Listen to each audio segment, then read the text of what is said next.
Here's a troubling stat. 75% of offshore team members struggle with really poor communication from their onshore teams. But here's what's even more troubling. Most business owners don't even realize it's happening. Today, we're going to tackle the 9th critical business mistakes owners make with their global team, letting offshore team members slip into isolation. And the cost of this mistake isn't just measured in dollars, it's measured in lost potential, broken trust, and missed opportunities. Let me share with you some numbers that paint a vivid picture of what's really happening with your remote teams. We look at the isolation crisis. 20% of remote workers struggle with loneliness. 61% of remote workers feel emotionally detached from their work, and remote workers are 21% less likely to feel engaged. 20% face ongoing difficulties with collaboration. But here's what really makes this interesting.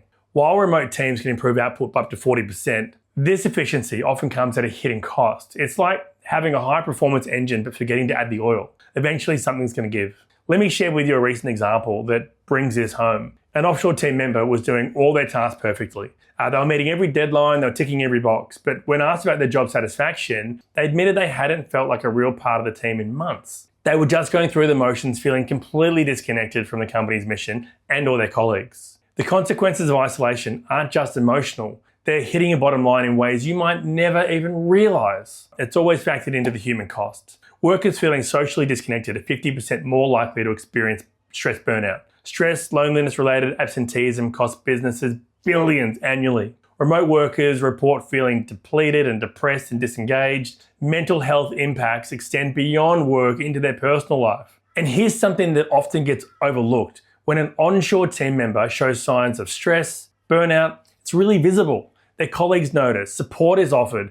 But what about your offshore team? Working from home, often alone, their struggles can go completely unnoticed. This is why at Teams by Design, we take a different approach. We've engaged dedicated mental health professionals to support our VAs because the pressures of remote work are real, whether you can see them or not. Think about it. If an onshore team member seems stressed, you might stop by their desk, take them for a coffee, or arrange some support. Your offshore team deserves the exact same level of care and attention, even if you can't physically be there. The business impact on companies, you lose 31% more employees when they don't prioritize that connection. Collaboration efficiency drops significantly, and your innovation suffers from that lack of engagement. The quality of work decreases despite surface level productivity. The key is really to understand that mental health and well-being isn't a luxury. It's a fundamental requirement for peak performance, whether your team member sits across the desk or across the ocean. The good news. There is good news. Studies show that simple, consistent actions make a huge difference. Mental health. Professional mental health resources is key.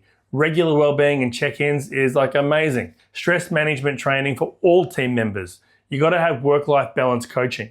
Dedicated support channels so that communication is open and people can discuss what's going on with their life. Structured connection points. Regular virtual coffee breaks improve satisfaction by 33%. Daily video check-ins, non-negotiable. Weekly team meetings with everyone involved and monthly one-on-one development discussions. You need regular informal chat opportunities, Slack, Workplace, WhatsApp. Then you look at engagement building.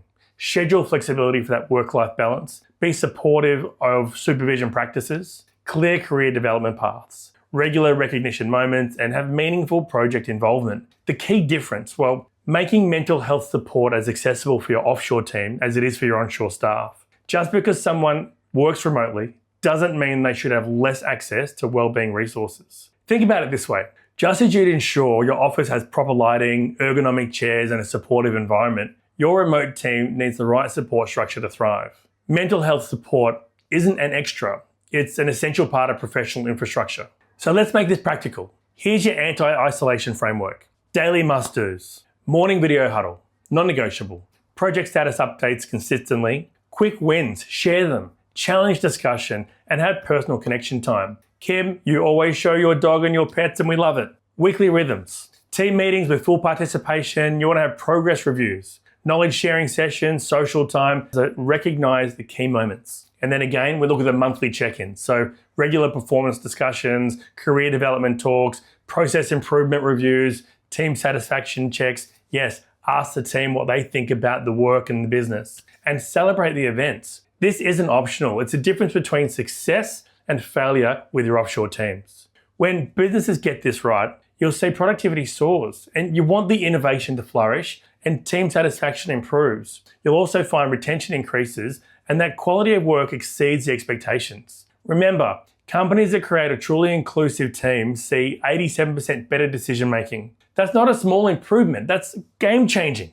In our next video, we'll explore mistake number 10, but right now I want you to do something for me. Check your last week of communication. How many real conversations did you have with your offshore team? Not about the tasks, not about ideas, but how many conversations did you have? Talking to them as a human. If you're drawing a blank, it's time to make that change. Now, remember, your offshore team members aren't just task completers. They're valuable team members who deserve to be seen and heard and included. I'll see you in the next one.